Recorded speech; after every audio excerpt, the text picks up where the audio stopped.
Alright, today I'm going to be doing a video of what it took to restore this 1950 Plymouth after sitting for 20 years. Alright, it's just a little backstory on this car. This is actually my uncle's. He bought it in college, and he drove it for about 7 to 10 years until 2004. And in 2004, he got diagnosed with cancer, and we had to park it in my grandparents' garage. And that's actually where it sat for 22 years. And so I convinced my grandpa, if I pay to restore it, can I have this as one of my daily drivers? And he said, sure. So then me and my dad restored this and got it running and driving in 3 weeks. Obviously, there was a lot more just to do. So like the paint took a lot longer to get to where it is, and just some little things that we had to work out. But other than that, it really took 3 weeks to get it on the road, running and driving after sitting for 22 years. Alright, so starting off here in the engine bay, the first thing we did, even before we touched anything else on the car, is we took the carburetor off and we rebuilt that. Then the next thing we did was we took the old radiator out, and we wanted to just make sure it was okay. We took it to a radiator shop.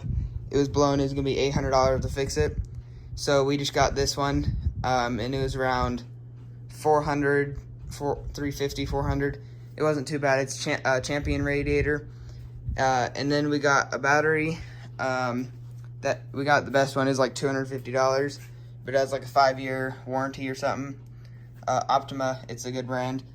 And then we got a new belt, just because the old one was all dry rotted. New radiator hose, all new spark plugs, new fluid, so oil. We did a flush on the radiator even after we put the new one in. We got a radiator overflow. That's really about all we had to do in the engine bay. And there were just some luxury things that we wanted to get going. Was this heater box here. We had to grease some points to actually get it to move. But now that's all working good.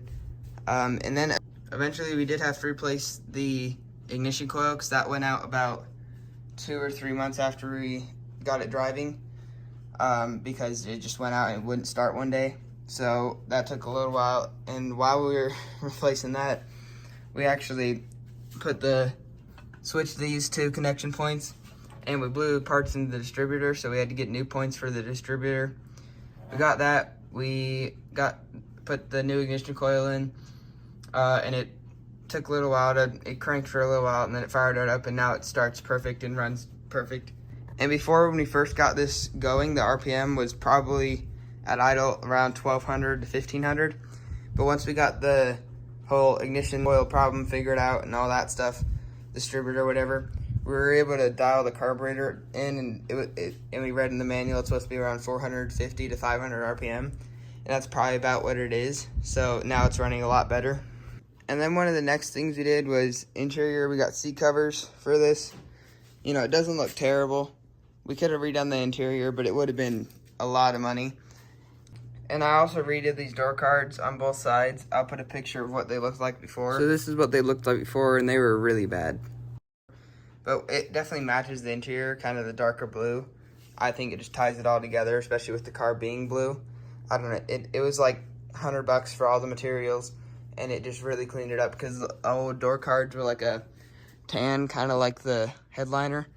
And it had a big rip along here in this area.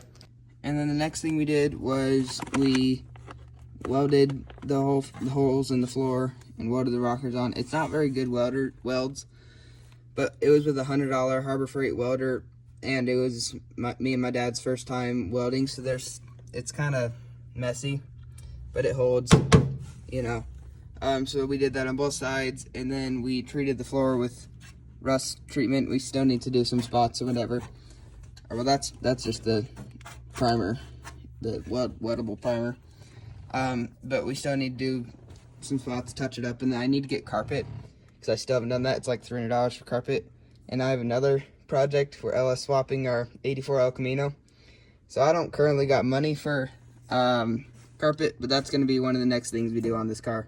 And then next, to tie the whole look together, I painted the red on the Plymouth right there. So that really just ties the whole look together, and it, you know, adds a lot of pop to the whole car. And then just convenience and safety things like wipers. They're real small wipers, but they're like $50, because they're just hard to find. And then along with the wipers, we got the wiper motor working because it's vacuum wipers, so we had to just spray a bunch of WD-40 in the motor and, you know, turn it on and off and do the whole thing, and it ended up working, and so now they're working just fine.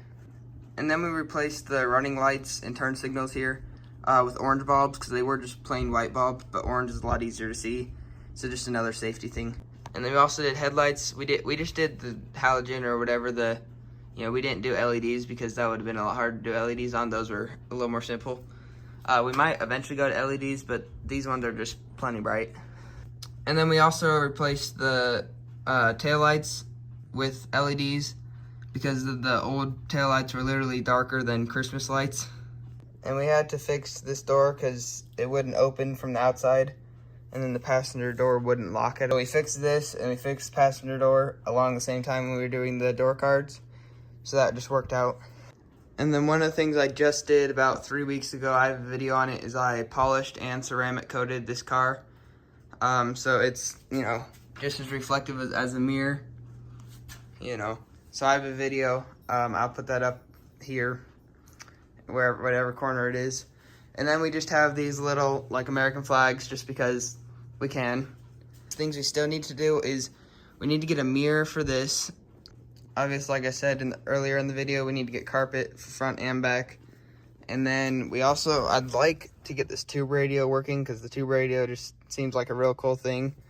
That's going to be pretty expensive. That's after carpet, after the mirror. That's very last thing. And then we still need to fix the steering wheel. It has some cracks, you can see. And then we need to paint it. But that's, not super important because you can still drive it and doesn't really deter from the look. And then we still have to put on the passenger side chrome. We have the things to do it, but the screw that we had wouldn't attach underneath down here because the rust was just so bad. It rusted that hole out, so we had to repair that. And then we're going to have to use these self-capper things. I don't know what they're called. But it should work, and we'll have the chrome on here soon. We started this restoration process in about November of 2023, and it's July 2024, so in, 8 months, we've got it to look from, rotting away to this. And so we just have to do some little things like the mirror, the chrome, the steering wheel, and carpet and the radio. And then there's just some other, they're more luxuries and conveniences. Because, this car came optional with a mirror. It was optional to have a radio. So it's just little conveniences that we'd like to work out and, get taken care of.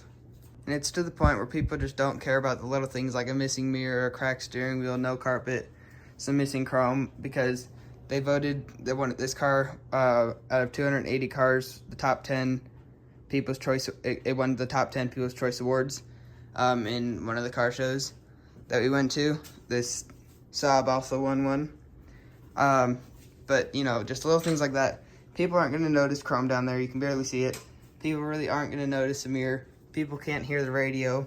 Unless they look into the car, they're not going to notice the missing carpet. And then the steering wheel, you can't really tell. So it's just little things like that you can slowly fix once you get it running and driving. But, that's not a super big priority. We want to get to them. But again, it's just not a huge priority. Alright, so that's going to do it for today. If you have any questions, ask them in the comments. I'll try to answer them. Make sure to like, subscribe, do the thing. And what other videos would you like to see? Just leave them in the comments. And yeah, see you next time.